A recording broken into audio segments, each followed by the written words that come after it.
Hey guys, this is LenaLuciia and I crashed my first surfboard ever and bought myself a $1,000 longboard.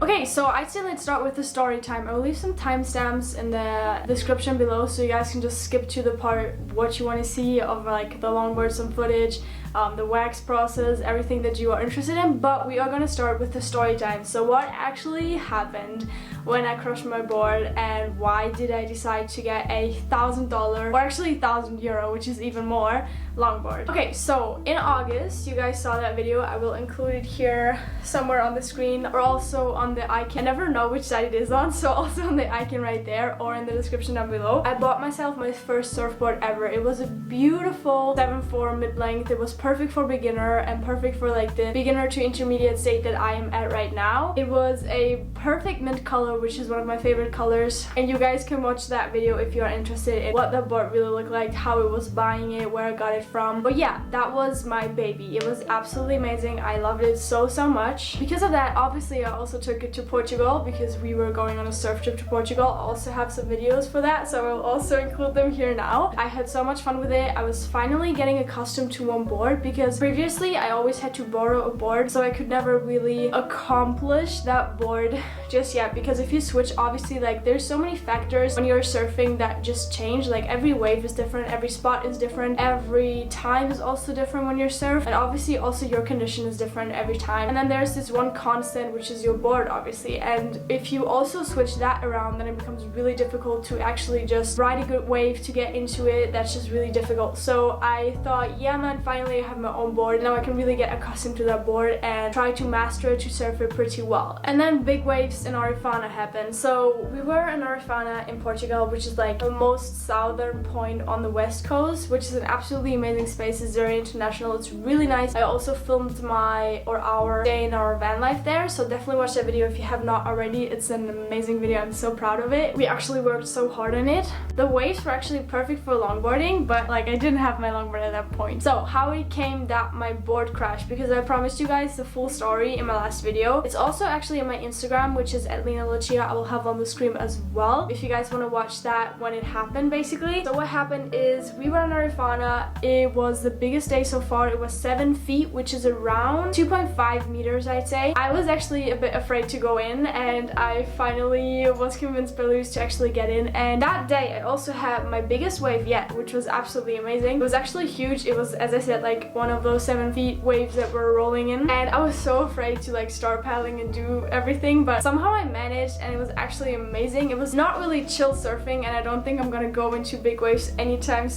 big waves obviously anytime soon, because it was so scary. And just like crashing down that wave, there was like no control. I could not steer anything. I was just rolling down that wave at high speed, for me at least. And then the second wave came in, or I mean some minutes later the second wave came in, and I decided to go for it again. But because I had that feeling, obviously I accomplished that wave, so why shouldn't I do it a second time? But there was like some doubt in myself, I feel like, or if I should go for that wave or not. And surfing, what I learned like 101 is either you go for it 100% or you just leave it alone. Like that's how it is, because if you do things at 50% or 75%, then just things start to not work out, and that's what happened for me. So I was starting to paddle into that wave, and I was not going at full speed, because obviously the wave has force, it takes you with it. But especially if you don't want to do like a huge drop in, because it's actually like it actually gets pretty steep, you kind of want to stay like a little bit ahead of the wave, so you maybe also take more of the white water, which is always like a bit safer to surf, I'd say. And I didn't do that because I had self-doubt, and it was crazy. It was big. I haven't surfed for a long time, so I was like a little hesitant, and that was what actually was my mistake, because I started paddling, I was a bit too slow, and then because of that I like sat on the very top, I guess it's the lip of the wave, and I sat there, and that was a moment where I had to like fully commit and stand up and really push into the wave and really go down hard, which is what I didn't do because I was so afraid. Because sitting on top of that wave, like imagine being in a public swimming pool and you have to jump from like a 2.5 meter jumping board basically, and then it's actually on a wave that moves, that has force, that is strong, that is like a little unpredictable, unpredictable because it's so big. And yeah, that was me in that moment, and I was so afraid because it was so big and so steep, and I didn't want to take it, which was the big mistake that I did. So I basically tilted all of my weight backwards, because obviously like if you go backwards then the wave doesn't really have the force to take you. If you go down a lot, if you have small waves, then the wave takes you with it. So I went all the way back and I completely I sat like that trying to get out of that wave, and I actually did. Nothing happened to me,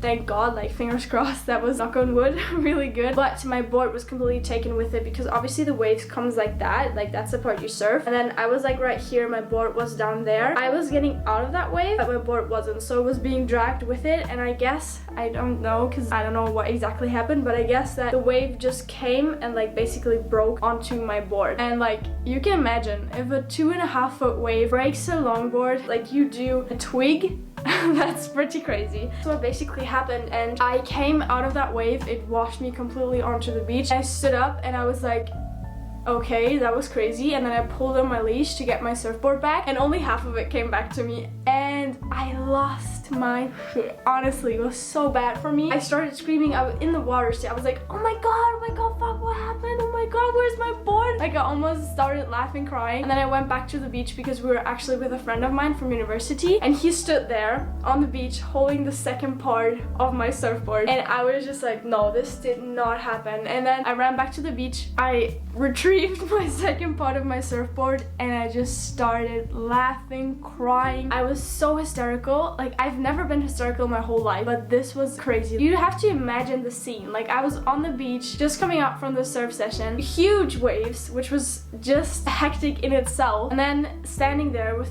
2 boards. That was my first surfboard ever that I saved for, that cost me 500 euro, that I bought in August, which was not even like 2 months ago. Standing there completely losing my shit and crying and laughing, and I didn't know what to do, honestly. Like I was just there completely paralyzed. At one point I just laid down on the beach, and Luis came back to me. He took a wave out and he came back to me. He was like, no, my god, I'm so sorry. That was actually also the day he hurt his rib really bad, which is also in one of our stories, so definitely also follow Luis and Lena. And yeah, it was just awful, and like the whole beach of Arifana basically watched me lose everything I have. It was so bad. I was crying, I was laughing. It was hectic. It was really hectic. Then I kind of took like a walk of shame and or pride back to where we lay at the beach, and every surfer who looked at me was just like, I feel you, man. It was so crazy. Like it was such a mix of emotions. It was absolutely insane. And honestly, the only thing that Louis said, because I constantly told him, I was like, what are we gonna do now? I just broke my first surfboard. Like I was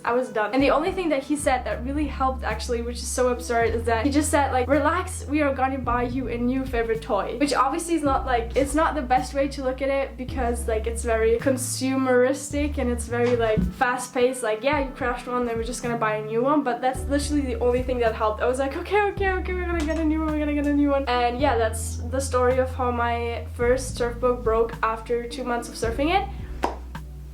That's it. Okay, so on to the next part of the video, the buying of the longboard. And I will insert a little video of what I was feeling like when we actually did buy it, because like, yeah, I will just show you guys a video and I'll be back in a second. Okay, so I am currently in a public bathroom about to buy my second surfboard, because as you saw, mine snapped, and my first longboard. And I'm so nervous because it's so much money, but it's so freaking pretty, and I'm just like, oh god, I'm so all over the place. It's insane. But yeah, fingers crossed it's gonna be fucking awesome, and I will see you later. So as you saw in the video, I was kind of feeling a little bit hesitant because I felt like I was betraying my old board, because obviously I was just like buying a new one just like that. But then again, like my old board is like pretty useless now. You could technically repair it, but it just would snap in like a second that any force comes to it, so it would be like putting some money into something that is broke anyway. I was like not really sure, just because like I just bought a surfboard and I wanted to keep that surfboard for like 3 or 4 years until maybe changing to something different. So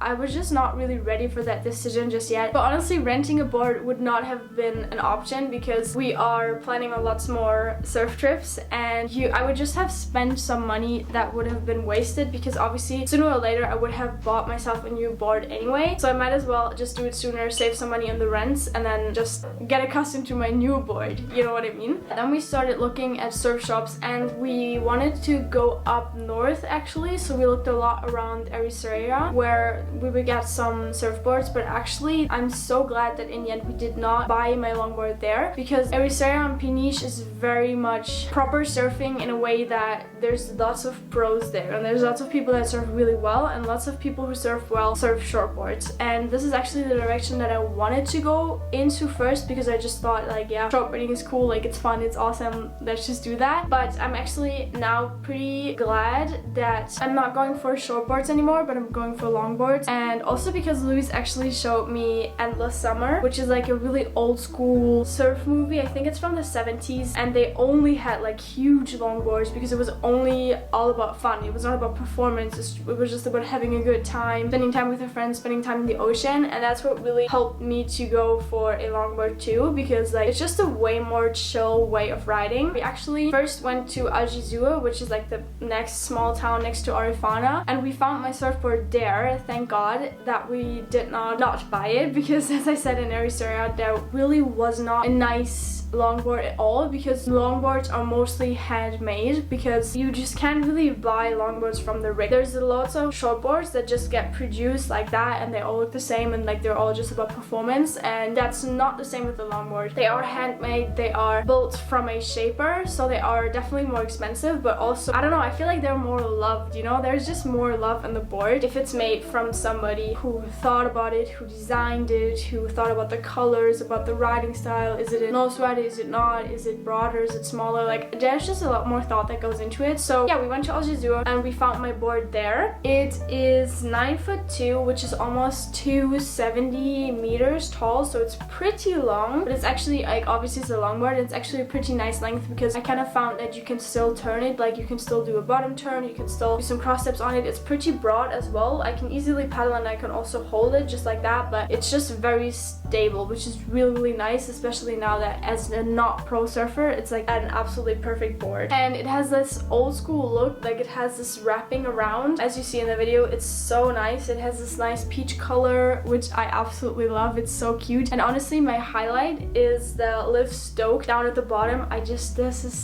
This gives me so much. I absolutely love that feature. And what I really love as well is that the stringer, this is the only thing that I did not like about my first surfboard, is that the stringer has the same light color as the peach wrapping, which is just like obviously really aesthetic. We also actually bought a macho fin that's like a handmade fiberglass fin, which also looks so cute, and it's actually matching to Luis's, because Luis also has a macho fin, so now we're like matchy times 100. It's so funny. Okay, so now from the buying onto the surfing. Unfortunately, I do not have any surf footage from me surfing that longboard, because we actually lost the new Fusion that we bought in a huge wave. Like Luis went in, it was like 4 meters, and he got completely washed and he lost the camera, which is no problem obviously, but now we can't really show you guys any surf footage, which is very unfortunate. But hopefully in our next trip we're gonna get some footage. Surfing this board for the first time, I was very anxious, because it's just like a really big board, and the handling to me was just so strange, because going from like a 7'4" to a 9'2" is just a pretty big step. I was just afraid of like hitting people. I was afraid of not really being able to maneuver it. So the first time was definitely really anxious for me, but I actually, even in the first time surfing this board, I actually caught some waves, because it's just like, longboarding is just honestly so much easier, especially if you don't surf every day, because you just have more space to catch a wave. It's just a lot more stable. You don't fall if you don't place your feet perfectly. You can paddle way longer ahead of the wave, so it's not that steep, so it's way easier to catch. Like, longboarding is just so much fun now that I've done it a couple of times. It's actually amazing. I'm actually still getting accustomed to the way of surfing that is longboarding, but now, especially after after seeing the surf contest, because we actually had 2 surf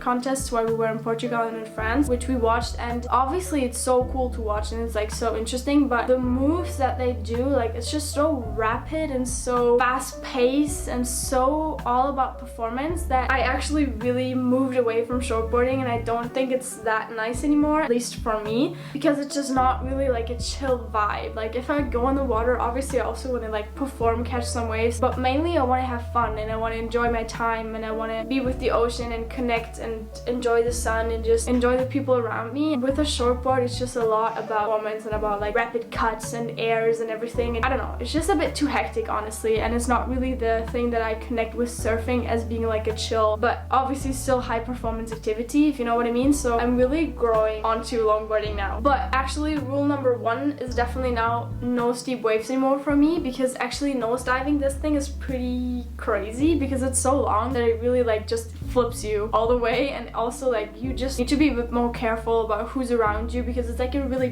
big board, so you definitely don't want to hit any people. That would not be that nice, and you also don't want to hit yourself. So it's definitely baby waves for me now, which I have no problem with because I definitely had my share of big waves and I don't want to do that no more, honestly. Saying that though, waxing is definitely annoying. I mean, obviously you have to wax a lot more surface, so you definitely need to like wax the whole area, and I almost took like 2 full waxes of like base coat and then the over wax thing, and it took me quite a while, but I tried to wax it in like a nice pattern, which was also really fun. It looks so nice, like it's just so aesthetic. I absolutely love it. So I think that is all that I can say to you guys about my longboard. I really hope that you guys enjoyed this video. I know it was lots of talking, and I'm really sorry that I cannot show you any footage of how I surfed my new longboard, but I definitely have something coming, something really big, something really amazing, and if that's gonna work out, if everything happens that is supposed to happen, then you're gonna see some absolutely awesome footage. So yeah, definitely stay tuned for that. I really hope that you guys enjoyed this video, and I will see you guys in my next one.